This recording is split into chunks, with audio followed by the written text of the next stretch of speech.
Pourquoi former les membres du CODIR au handicap? Le handicap, c'est votre job, pas le leur. Alors oui, mais ce n'est pas que mon job à moi, c'est en fait l'affaire de tous. Pour favoriser l'inclusion du handicap, il faut que chacun soit engagé sur ce sujet et bienveillant.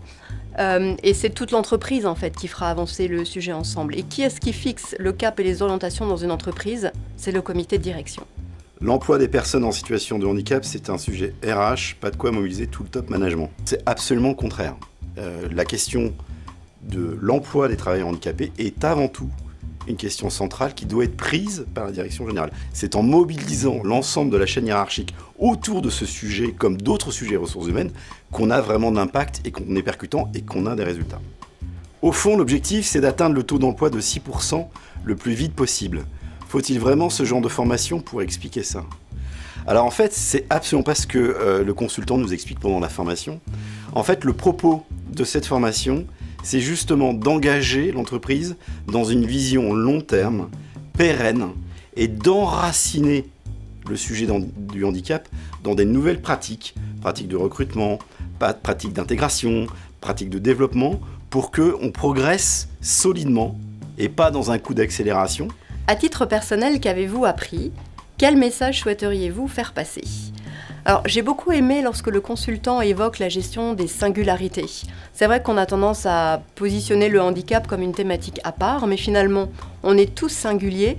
Et traiter le handicap comme une singularité est quelque chose que j'aimerais qu'on se fixe en trajectoire. Et c'est vraiment sur ce point-là que le consultant m'a interpellée.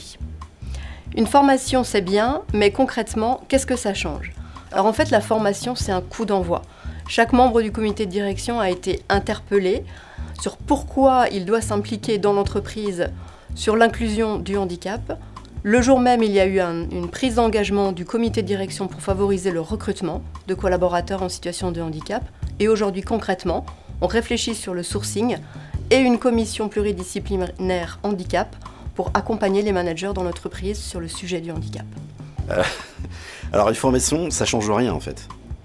Ce qui change, c'est d'inscrire cette formation de l'équipe de direction dans un plan d'action qui soit plus long terme. Il faut des actions de sensibilisation, du haut de la hiérarchie jusqu'en bas, et ensuite, il faut revoir ses process de recrutement. Il faut travailler des partenariats avec Andiem, c'est ce qu'on fait, partenariats avec des écoles, il faut travailler avec l'équipe de santé au travail. Tout ça prend du temps. Chaque étape est importante, donc la formation, c'est un élément extrêmement critique dans un ensemble d'actions que les entreprises doivent mettre en œuvre pour vraiment être efficaces sur le sujet du handicap.